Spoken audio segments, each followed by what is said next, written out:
ओम साईं राम। बाबा को शत शत प्रणाम। मुझे वीडियो बनाने नहीं आते। मैं पहली बार ये वीडियो बना रही हूँ। इससे पहले मैं जब लोगों को देखती थी तो मेरा बहुत दिल करता था कि मैं भी वीडियो बनाऊँ, कुछ बाबा के लिए बोलूँ, पर कॉन्फिडेंस ही नहीं आता था। ऐसे लगता था कि तेरी आवाज़ मोटी है तो बोल नहीं पाएगी। पता नहीं अब कैसे कॉन्फिडेंस आया कुछ कि मैं ये वीडियो बनाने लगी। अगर कोई मेरे से भूल चूक या मेरे बोलने में कोई कमी हो तो प्लीज़ मुझे माफ़ करना। तेरी कृपा मुझ पर हो रही है पर दिखती नहीं। तकलीफ आती है मगर टिकती नहीं। तेरा साया सदा साथ हमारे। तेरी नज़र पड़ती है हम पर दिखती नहीं। बाबा अब साकार रूप में नहीं है पर निराकार रूप में भक्तों को कष्टों को दूर कर रहे हैं। आप एक बार उनकी शरण में चले जाओ, सच्चे मन से उनको पुकारो तो आएंगे, आपके पास आएंगे। शिरडी जन्नत है। मैं जब शिरडी जब भी जाती हूँ तो मैं 1 वीक ज़रूर रहती हूँ। लोग कहते हैं कि इतने दिन क्या करते हो, 2 दिन भी बहुत है। मैं कहती क्यों, मेरे माँ बाप का घर है। माँ बाप के घर से आने से जल्दी दिल करता है? नहीं करता। धार्मिक तो मैं बचपन से थी। मैं शिव जी की बहुत पूजा करती थी। शिव जी पे जल चढ़ाना, मतलब डेली का चढ़ाना शिव जी पे जल। मेरी मदर बहुत धार्मिक थे। मेरे मदर माता के भक्त थे। माता के मतलब वो नवरात्रे रखने, अखंड जोत जलाना, मतलब पूजा पाठ बहुत करते थे। वो बहुत एक नाइस पर्सन थे। जो उनके अच्छे संस्कार थे ना वो हम पे पड़े। उनकी वजह से हमारे मन में जो ये पूजा पाठ है, ये धर्म भाव है, ये सब आया। मैं आपको अपनी मदर का एक किस्सा सुनाती हूँ। नवरात्रों के दिन थे तो मेरी मदर ने मतलब पूरे नवरात्रे रखे हुए खेतरी बोना। उनकी खेतरी बहुत सुंदर होती थी। इतनी मतलब इतनी लंबी लंबी, इतनी ऊंची, हरे रंग की मतलब खेतरी होती थी। वो अखंड जोत भी जलाते थे और दुर्गा सप्तशती का पाठ करते थे पूरा। तो वो कभी किसी की निंदा नहीं करनी, बस अपने पूजा पाठ में ही लगे रहते थे। तो उन दिनों नवरात्रे तो मेरे ताऊ जी के घर जागरण था। ताऊ जी का घर हमारे घर के आस पास ही था। तो हम सब लोग गए हुए थे। मदर जल्दी आ गए, मतलब हम मेरी सिस्टर और मैं 2 बजे आए। हमें नींद आ रही थी तो हम घर आ गए। हम जब घर आए तो जो हमारा पूजा रूम था उसमें से हमारे ना मदर की जैसे दुर्गा सप्तशती का पाठ करते हैं ना मदर, वैसे 2 बजे हमें बहुत तेज तेज आवाज़ आ रही। तो हमने कहा कमाल है मम्मी की, मतलब अभी जागरण से आए हैं, फिर मतलब टाइम भी नहीं देखते और पाठ करने बैठ गए हैं, सुबह कर लेते।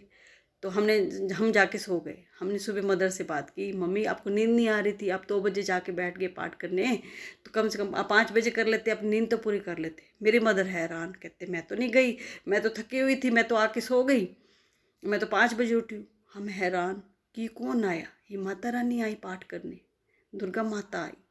मदर बहुत खुश हुई, मतलब मदर की आंखों में आंसू आए कि माता रानी मतलब मेरा पाठ सफल हो गया, मेरे नवरात्रे सफल हो गए, भी माता रानी मेरे घर में आई। अब मैं आपको बता रही थी मैं शिव जी की पूजा करती थी, मतलब धार्मिक थी, पर मेरे मन में जो एक आनंद था वो नहीं था, एक आनंद नहीं था। और जब मैंने बाबा के बारे में जाना, मैं शिरडी गई तो मुझे ऐसे मतलब बहुत सुकून मिला, बहुत अच्छा लगा। मुझे ऐसे लगा ये देवों के देव हैं जो मेरी ज़िंदगी में सहारा बनेंगे। मतलब मैं बाबा का सिमरन करती रही। पहले सिमरन करते थे तो मन नहीं लगता था, ऐसे दिल करता था कि जल्दी उठ जा। बाबा के सिमरन में मन लगा, मामा बाबा के भजन सुनने, जो भी खाना बाबा को भोग लगाना, सब कुछ भोग लगाना। तो ऐसा नहीं था कि बाबा को मानने के बाद परेशानियां नहीं थी। परेशानियां तो आती थी पर चली जाती थी। पर वही था ना कि बाबा के आने के बाद एक मजबूत सहारा था। जैसे मैं पहले नंगे पांव चल रही थी, शायद बाबा ने अब मुझे गोद में उठा रखा था। और कोई परेशानी भी आती तो उसके सामने बाबा नजर आते थे, वो भाग जाती थी। हम इंसानी जीव हैं, हमारी ज़िंदगी में सुख दुख तो देखो रहेंगे। कोई कितना इंसान मतलब पैसे वाला हो, अमीर हो, कोठी हो, गाड़ी हो, परेशानी तो देखो सबको रहती है। अगर हमारी ज़िंदगी में परेशानी आती है ना तो हमें घबराना नहीं चाहिए। हम किसी भी इष्ट देव को मानते हैं, उसे सच्चे मन से मतलब प्यार करो, आप उसको प्रार्थना करो, उसको आगे रो, उसे अपना दोस्त मानो। जो भी अपने दिल की बातें उनसे करो, वो आपको हिम्मत देंगे। इंसान आपको हिम्मत नहीं देगा। अगर आप अपने दिल की बात इंसान से करोगे, वो उस टाइम तो हिम्मत देगा, बाद में आपका मजाक उड़ाएगा। भगवान हमेशा आपको मतलब आपका साथ देंगे। आप एक बार उनकी शरण में जाओगे ना तो वो हमारी जिम्मेवारी को उठा लेंगे। वो हमें हमारी देखभाल करते हैं। अब जब हम गिरने लगते हैं तो वो हमें आवाज़ भी देते हैं, हमारी उंगली को भी पकड़ते हैं, पर हम नादान बच्चे हैं, हम उनकी उंगली को छुड़वाकर भाग जाते हैं। और जब गिरते हैं, चोटिल होते हैं, तब हमें एहसास होता है। तब हम सोचते हैं कि काश हमने उनकी आवाज़ को सुना होता, तब क्या फ़ायदा, तब पछताने से क्या फ़ायदा, तब तो देर हो चुकी होती है। हम लोगों ने ना अपने चारों तरफ इतना शोर शराबा, इतनी चकाचौंध इकट्ठी कर रखी है ना कि उनकी आवाज़ हमें सुनाई नहीं देती। अगर सुनाई भी देती है तो हम अनसुना कर देते हैं और हम परेशान रहते हैं, हमारी ज़िंदगी में दुख आते हैं। अगर हमें अपनी ज़िंदगी में थोड़ा सुकून चाहिए, शांति चाहिए, तो हमें जो ये शोर शराबा, ये चकाचौंध है, इसको थोड़ा सा कम करना होगा, ताकि हम उनकी आवाज़ को सुन सकें, परमात्मा की आवाज़ को सुन सकें। अगर हम उनकी आवाज़ सुनेंगे तो हम नहीं गिर पाएंगे, गिरेंगे नहीं, हमारी ज़िंदगी में दुख भी कम आएंगे। कर्मों का जो लेखा जोखा है वो तो देखो सबको भोगना है। मेरे जो अपने कर्मों का लेख था वो तो मुझे भोगना ही था। पर अब ये था कि बाबा मेरे साथ उन कर्मों के भोग में मेरे साथ खड़े थे। वो मतलब मेरी एक हिम्मत बनकर खड़े थे। जो ये सेवा और सत्संग सिमरन है ना, तो ये परमात्मा के खजाने की एक ऐसी चाबी है ना, आप इस चाबी से जो परमात्मा की तिजोरी को खोलकर परमात्मा का खजाना लूट सकते हो। वो खजाना हमेशा आपके साथ रहेगा, कभी भी ख़त्म नहीं होगा, और वो खजाना आपको आनंद देगा। जो हमारा माया रूपी खजाना है ना, वो तो पल भर का है और वो चला भी जाता है, आता भी है और चला भी जाता है। ये खजाना आपके पास कभी नहीं जाएगा और ये खजाना आपको खुशी देगा। इसलिए हम सब लोगों को सेवा, सत्संग, सिमरन इसको अपनाना चाहिए। जब मैंने बाबा का सिमरन शुरू किया, बाबा का जैसे पाठ करती, तो सिमरन के साथ साथ सत्संग होना भी शुरू हो गया, बाबा की अमृतवाणी शुरू हो गई। अब सेवा की कमी रह गई थी, पर कहते ना जहाँ की सत्संग और ये सिमरन आ जाए तो सेवा अपने आप आ जाती है, तो सेवा भी आ गई।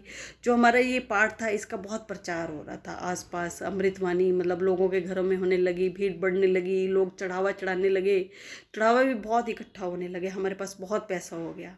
तो हमने एक मंडली भी बना ली। इस मंडली में सुनीता जी थी, रीमा, संध्या जी, प्रीति, पुष्पा, बहुत अच्छे लोग शामिल हो गए जो बाबा का सत्संग भी करते, बाबा का प्रचार भी करते।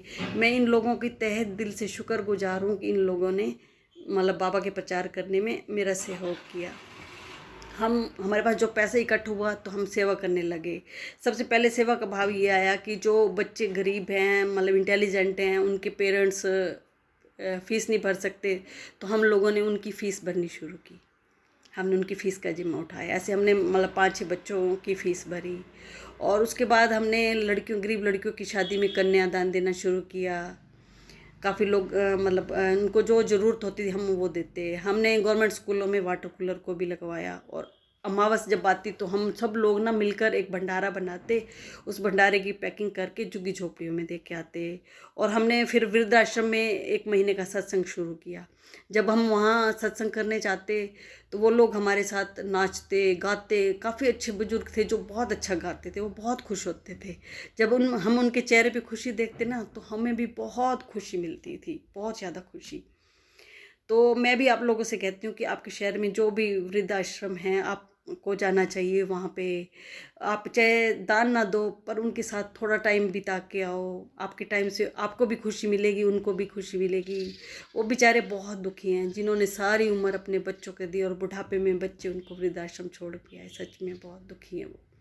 हमने मतलब वृद्धाश्रम में सत्संग के साथ सेवा भी शुरू की। जैसे हम ये देखते कि किसी बुजुर्ग के नेल्स बड़े हुए तो हम उनके नेल्स को काटते, और हम उनको अगर दवाई की ज़रूरत होती तो वो दवाई ला के देते, उनके कमरों की भी सफाई करते।